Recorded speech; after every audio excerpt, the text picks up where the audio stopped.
Welcome and greetings, career-minded superstars. You are listening to the exclusive Career Coach, your podcast for all things career.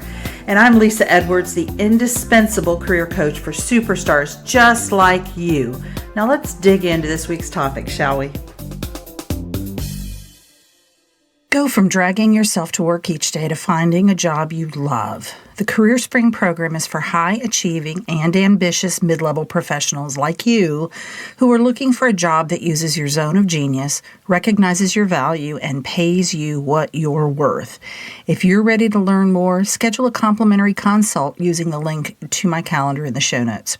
Be sure to follow me on Exclusive Career Coaching on Facebook, Lisa Edwards on LinkedIn, and Lisa.Edwards on Instagram.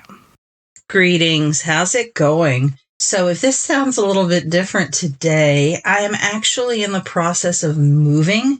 And so my podcast closet, all of the nice buffering material that was in it for the most part has been packed ready for the move. So it sounds to me a little bit tinnier than normal, but if it does to you, that's why. I'm very excited about my new home though, so it's all worth it. But moving, not fun. Does anyone think that's just a barrel of laughs? You'll have to explain to me why that is fun to you, because I don't get it. All right, today we're talking about the unique challenges that many of you are facing as a direct result of the pandemic. So we've got folks who are still fully working from home. We've got folks who have been mandated to return fully to work. And then, of course, so many people are doing some sort of hybrid. Then you've got the folks who are looking for jobs and have decided, because of the pandemic, what kind of environment best suits them, is best fit for them. It's really interesting, the conversations that I'm having with clients and also what I'm reading in the literature about what these challenges are around this hybrid workforce and this dispersed workforce. And specifically today, I want to talk about getting acknowledged for your efforts when you're working from home. You're not in the office every day. You're not in geographic proximity to your supervisor and probably not your coworkers either.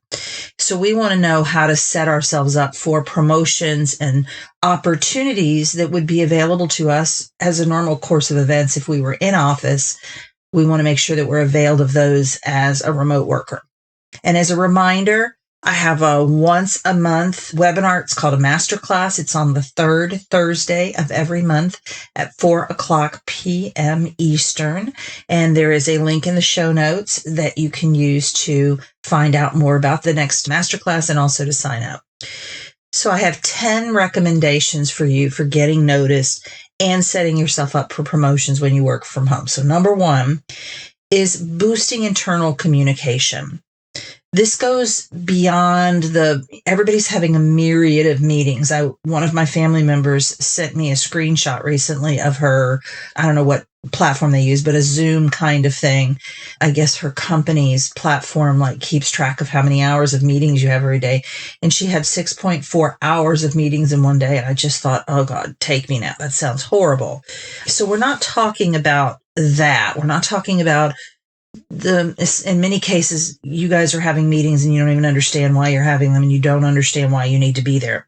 But we're talking about here discussing your work challenges, your work progress, informing those who need to know of your progress, making your contributions known in a professional manner. So this internal communication is you sort of tooting your own horn, not in a self-serving way, at least not an overtly self-serving way. It surely should serve you, but it's really to say, here's what you need to know about my piece of this project, or here's this win I want to share because, a rising tide lifts all boats. So I've had this good thing happen to me and I want to share it with the group.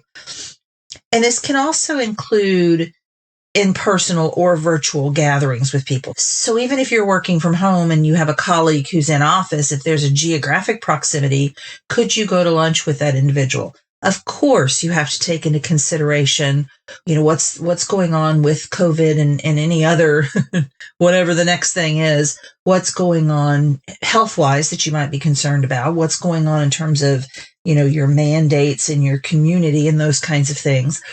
But to the degree that you feel safe, can you meet a few people after work for drinks? Can you schedule a virtual happy hour?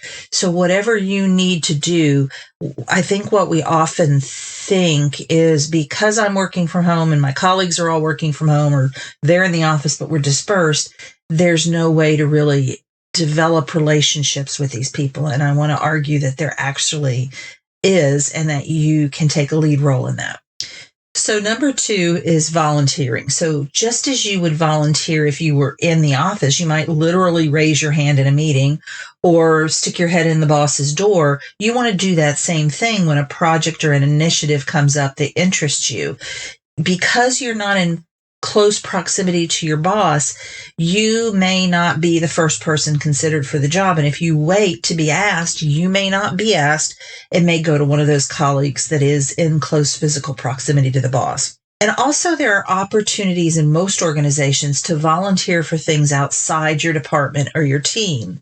So find out how to get connected with those opportunities as a work from home employee. So, whether that's a conversation with HR, or maybe your boss is tuned in to what's going on. Maybe there's some sort of an employee, engagement team lead or something like that is designated as the point person for these kinds of cross-functional opportunities. As you know, I spent 20 plus years in higher education. And so higher education does not suffer from a lack of committees and groups that are formed for some specific purpose. And so it was very easy to, get connected into something that was of interest to you on a college campus. And in most larger companies, that's the case as well. And finally, you can and should volunteer to work with your coworkers on projects and tasks that they've got, right? So this is going to keep you top of mind. It's going to allow you to demonstrate your value to your teammates. So just because you're at home and they're in the office, or you're both working from home, there are plenty of collaboration tools out there. I'm sure your company is using them to help you work together remotely. Number 3, treat it like a real job, in parentheses, because it is.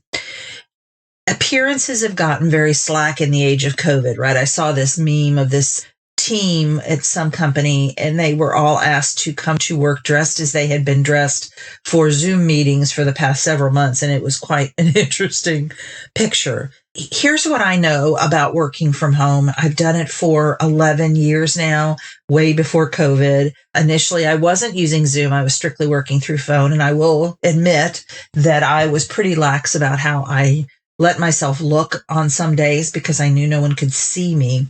But the fact of the matter is, I could see me, and I could see, if I looked in a full-length mirror, I could see all of me.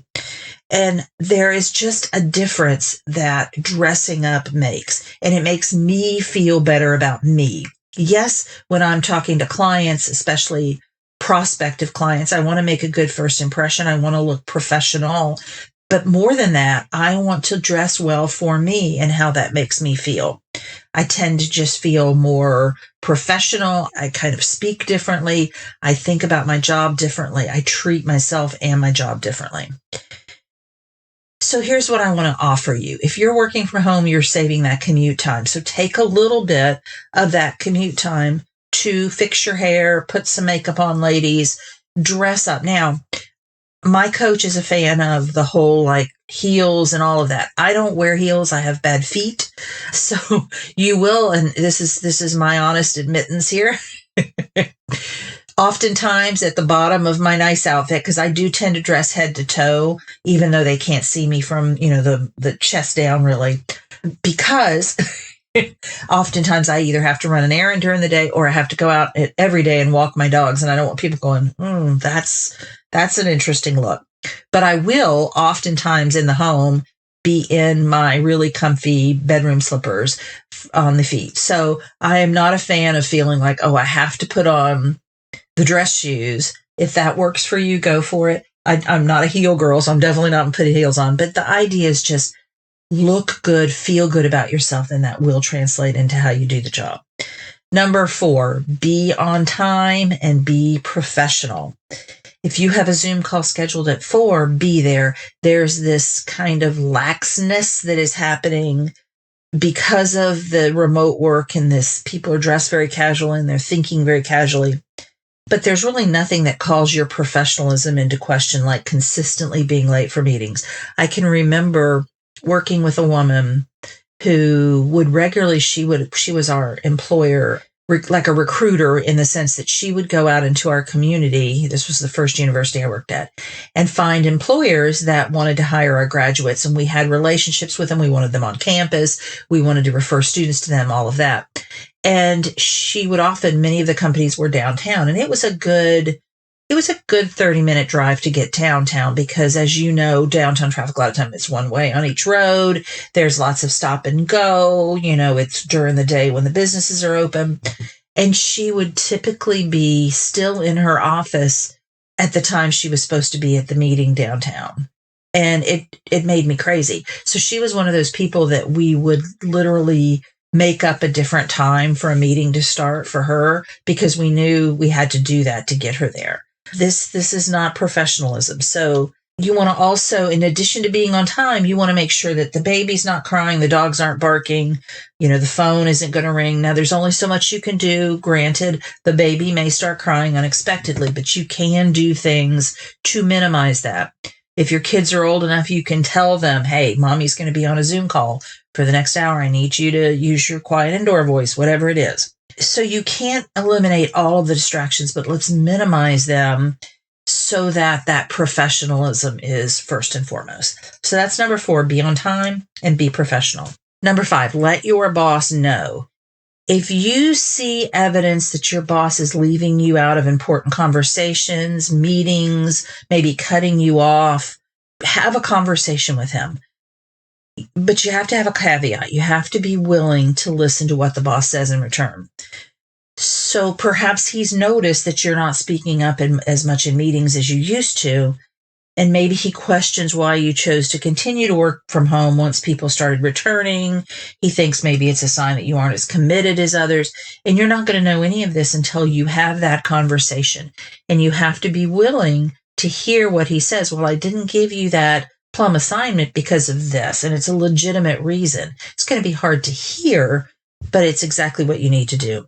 And also, if you find out that you're being left out of important meetings that don't involve your boss, you want to let your boss know about that as well. So he's not the one to blame that you're being left out, but he needs to know, hey, I'm on Sally's team, but every time Sally schedules a meeting in the office, she doesn't even Zoom me in. Like, I don't even know what's happening. Of course, I would recommend in that situation talking to Sally first, but your boss may need to be looped in. You don't want your performance to be dinged because you weren't doing the things you were supposed to do because you weren't told to do them. You weren't told to be there. So that's number 5, let your boss know. Number 6, seek quality over quantity. The way many people are approaching work from home is really a recipe for burnout. 24/7 access, 7 days a week, constant video meetings. That's not sustainable. We were all scrambling early in the pandemic trying to figure this work from home thing out. There are new tools out there. There are new strategies. There are best practices. There are lots of ways to do this. This is really a time for you to hone your time management skills as well as your boundary setting skills to create the work-life blend that you desire. You've heard me talk before. I don't like the term balance. Work-life blend feels better to me. Here's the payoff for you, and this is the reason I think a big part of the Great Resignation has happened. It's because people have found that work-life balance. They've made it work, and they don't want to go back to, I have to sit in this chair from 8 to 5 every day, regardless of how productive I'm being or what else may be going on in my life. So one of the payoffs of work from home is that flexibility. But, and this is a big but, it requires time management skills and boundary setting skills for you. What we want here is for your quantity of work not necessarily to increase, not the hours that you put in, but the output will increase. So the quality of work will increase, and actually most of the time the quantity increases as well, because you are sort of forcing yourself to be economical and effective with the time that you are at work. This is a side note, and I think I'll do a full podcast on it sometime soon. It's this idea of I feel like I'm telling clients a lot lately to put boxes around things. So box around their job search, a box around this business that they're building. And it's an effort to do a couple of things. Number one is this is time that's dedicated. I'm not going to use this time for anything else other than my job search or building my business, whatever this time is designated for. The flip side of that is when that time is up, I'm done for the day, because with work from home and certainly starting your own business, it can feel like there's really no end. Like how do I decide I've done enough for today when there's so much more to do? And for me as an entrepreneur, it's been very helpful to put that box. Like here are the daily things that need to get done. Here are my priorities. And when they're done, I'm done. And if it's at 3:30 in the afternoon, great, I've got a little time. If it's at 6 o'clock or 8 o'clock at night, that's okay too. But once I walk out of the office, I walk out and I leave it. I rarely, mull over something that happened in the office or something that I need to do, because I feel like I put a period on that day's work and I'm done. So seeking quality over quantity is really about you focusing not on how many hours do I need to be in front of my computer or on a Zoom call, but what are the goals and the priorities that I have, and how can I most effectively achieve those and get the most bang for my buck, so my boss can clearly see, and others can clearly see, that I am contributing at least as much as I did when I was in the office. Number 7, meet with your boss. You have to have regular meetings with your boss. And it's even more important when you're working remotely, because there is no opportunity for you to stick your head in the door or have an impromptu meeting around the water cooler. I highly recommend listening to episode 171 of the Exclusive Career Coach podcast to talk about it's a deep dive in how to have effective and productive meetings with your supervisor. I've put the link in the show notes. So beyond keeping your boss current with your projects and your progress, these meetings really allow you to tune into your boss's goals and priorities. You really need to know what's on his plate, what's on his front burner. And then you can help volunteer with those projects and those priorities in a way that best utilizes your talents and your passions. So that's number 7, have meetings with your boss and make sure that they are regular, they are not canceled, and they are productive. Number 8, be there in person when and if possible. For many of my clients that are working remotely or who are in a hybrid, they're going into office on the regular basis. If it's geographically distant, there's an expectation, we want you in the office for 3 days a month or whatever the case may be. Others maybe aren't being requested to do that at all, but can you make that happen? There's certain things that just can't be handled as well when you're working remotely. So can you go to the work sites? For some, I've got a client right now that I'm working with who is remote. The job was always meant to be remote, but her team is global. So she's got people in South America, Central America. She's got people in Europe and lots of folks in the US.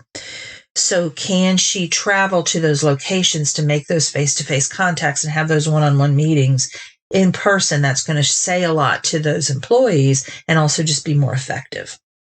So a little bit of in-person contact can go a long way if possible.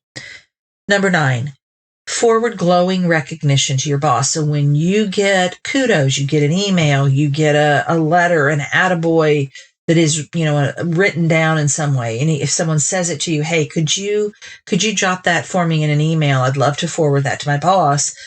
That really helps keep you top of mind and helps your boss to see what value you're adding and how you're contributing to the team. So here's an example of how you might use this information. So in this case, this is ABC company. They've said, oh my gosh, you're the best, blah, blah, blah. So Dave is your boss. You send an email. You say, Dave, I wanted to let you know how happy ABC company is with our products and service. Here's a note from the director of purchasing, ! And then you've copied it or forwarded it, whatever you want to do. But really letting him know when you're getting kudos, because he may not know otherwise. Number 10, network outside your department. I recommend setting up lunch dates, virtual lunch dates, coffee meetings, virtual coffee meetings with people throughout your organization who would be beneficial to get to know.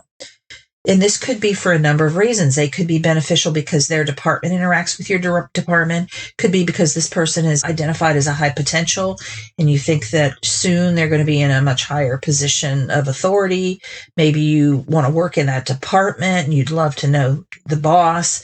And also I think it's important to remember that the people that you're working with today, many of them will move on in a few years, and they will be in a wide range of other companies. And I have lots of examples. And one of the clients I'm working with right now, she's at the company she's at because her boss loved her, thought she was great. And when he moved, he recruited her to come with him. So really focusing on building those relationships, staying present during these meetings, being in the room, listening deeply, finding ways to help and provide value, thinking about resources and tools and best practices that you can recommend to them.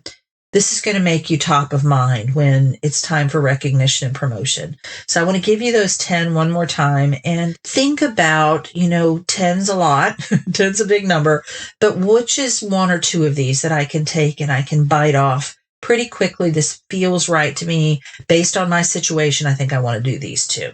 All right. So number one is boost internal communication. Make sure you're keeping people up to date on your progress and things you're working on. Number two is volunteer.